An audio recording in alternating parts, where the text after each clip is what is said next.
Hello everyone, myself doctor Richa Jauhari. Welcome to my YouTube channel. आज का हमारा topic है यूटीआई, जिसे यूरिनरी ट्रैक इन्फेक्शन भी कहते हैं। इसका इंसिडेंस फीमेल्स में ज़्यादा होता है, हालांकि मेल्स में भी होता है, पर फीमेल्स ज़्यादा इसकी प्रोन होती हैं। और हर किसी को लाइफ में 1 या 2 बार इस तरह की प्रॉब्लम्स से सामना करना ही पड़ता है। तो इसके क्या क्या सिम्टम्स होते हैं, पहले वो डिस्कस करते हैं। सिम्टम्स में लोअर एब्डोमेन पेन होता है, इसके साथ साथ यूरिन में बर्निंग और गर्म यूरिन आने लगती है, यूरिन की फ्रीक्वेंसी बढ़ जाती है, अर्जिंग बढ़ जाती है। यूरिनेशन के बाद भी ऐसा लगता है कि यूरिन और आएगी, और यूरिन करने जाओ तो कभी कभी नहीं भी आती है, या कभी कभी ड्रिबलिंग होती है, स्मॉल ड्रॉप्स में यूरिन आती है। यूरिन में स्मेल बहुत ज़्यादा आती है, बहुत ज़्यादा फाउल स्मेलिंग, और उसके साथ साथ कभी कभी इसमें ब्लड भी आ जाता है। यूरिन में रेड ब्लड के स्ट्रीक्स आते हैं, और यूरिन का कलर भी डार्क येलो, ब्राउन और कभी कभी पिंकिश भी होता है। तो ये सारे सिम्टम्स, और इसके साथ साथ फीवर भी आ जाता है। ये सारे सिम्टम्स यूटीआई के होते हैं।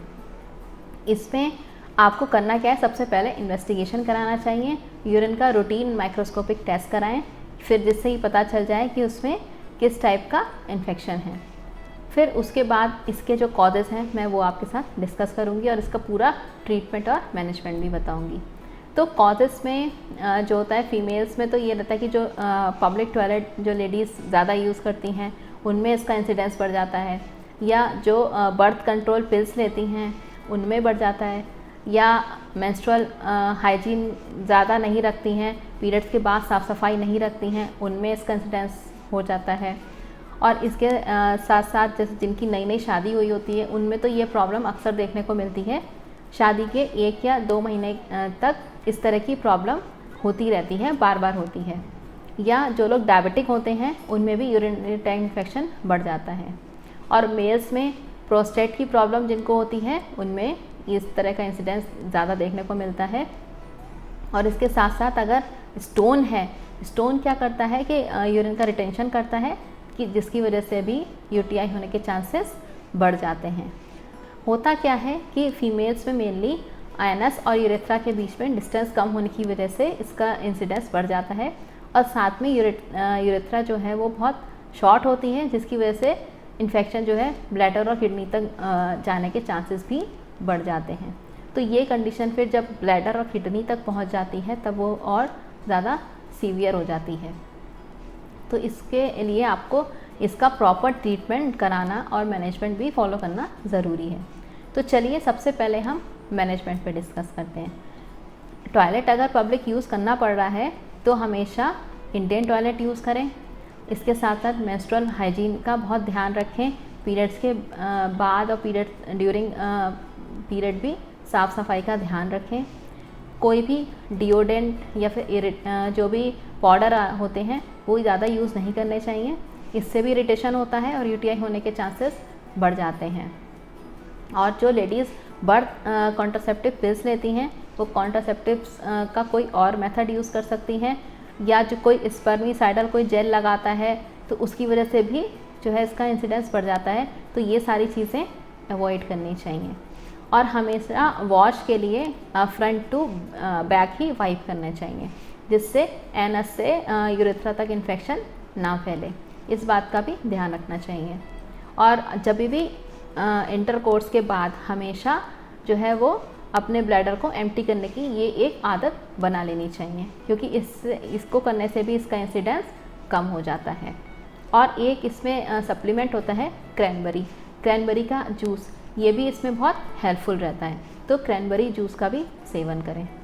पानी की मात्रा बढ़ा दें, कम से कम 10 या 12 ग्लास या उससे ज़्यादा भी, क्योंकि पानी क्या करता है, यूरिन को डाइल्यूट करता है और जो बैक्टीरिया होते हैं उनको भी फ्लश आउट करने में हेल्प करता है।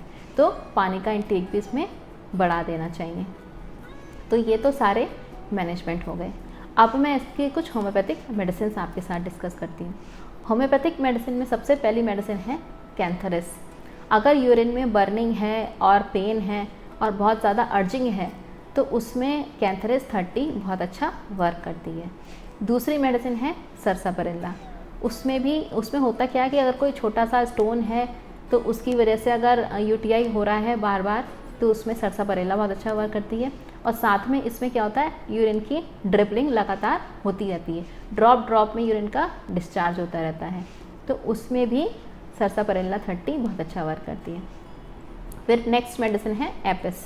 अगर यूरिन के साथ ये सारे सिम्टम्स तो हैं ही, इसके साथ साथ कोल्ड एप्लीकेशन से अगर आराम मिल रहा है और जिन लोगों को प्यास बहुत कम लगती है तो उसमें एपिस 30 ये बहुत अच्छा वर्क करती है। और कभी कभी क्या होता है, जिनकी नई नई शादी हुई होती है उनको ये इस तरह की प्रॉब्लम्स जो है वो बढ़ जाती हैं, यूरिनरी ट्रैक्ट इन्फेक्शन हो जाता है, तो उसमें क्लेमाइटिस 30 बहुत अच्छा वर्क करती है। या जो बच्चे हैं अगर उनमें यूरिनरी ट्रैक्ट इन्फेक्शन की प्रॉब्लम है, बच्चा यूरिन करते समय बहुत ज़ोर से रोता है, बर्निंग होती है, पेन होता है, तो उसमें बोरेक्स बहुत अच्छा वर्क करती है। फिर नेक्स्ट है लाइकोपोडियम। अगर रेड स्ट्रीक्स अगर ब्लड के आ रहे हैं यूरिन में और उसके साथ साथ पेन हो रहा है यूरिन करते समय और एंड ऑफ द यूरिनेशन भी पेन हो रहा है, तो उसमें भी लाइकोपोडियम 30 ये बहुत अच्छा वर्क करती है। फिर लास्ट मेडिसिन है स्टेफिस एग्रिया 30। अगर कैथेटर के कारण भी कभी कभी यूटीआई हो जाता है, तो जिन लोगों की कोई सर्जरी हुई होती है या कैथेटर का जिनमें यूज़ होता है, या तो कोई प्रोस्टेट की प्रॉब्लम है उसमें कैथेटर अगर ज़्यादा यूज़ हो रहा है, तो इस तरह की अगर प्रॉब्लम्स हैं तो उसमें स्टेफिस एग्रिया 30 ये बहुत अच्छा वर्क करती है। तो ये तो सारी मेडिसिन हो गई। आप अगर मेडिसिन प्रॉपरली लेंगे और मैनेजमेंट भी अच्छे से फॉलो करेंगे तो यूटीआई की प्रॉब्लम से जल्दी ही छुटकारा पा सकते हैं। इसके साथ साथ अगर आपको मुझसे कोई पर्सनल जानकारी चाहिए या फिर आप मुझसे कंसल्ट करना चाहते हैं तो नीचे मेरा नंबर शो हो रहा है, व्हाट्सएप नंबर, इस पर आप मुझसे व्हाट्सएप मैसेज के थ्रू कंसल्ट कर सकते हैं, क्योंकि मैं ऑनलाइन कंसल्टेशन भी करती हूँ। और भी मैंने कई सारी फीमेल्स पे, बच्चों पे, ओबेसिटी, डिप्रेशन, कई सारी वीडियोस बनाई हैं। अगर आपको वो देखनी है तो मेरे होम पेज पे जाके वो भी देख सकते हैं, क्योंकि होम्योपैथी जो होती है ये हर बीमारी को जड़ से मिटाती है।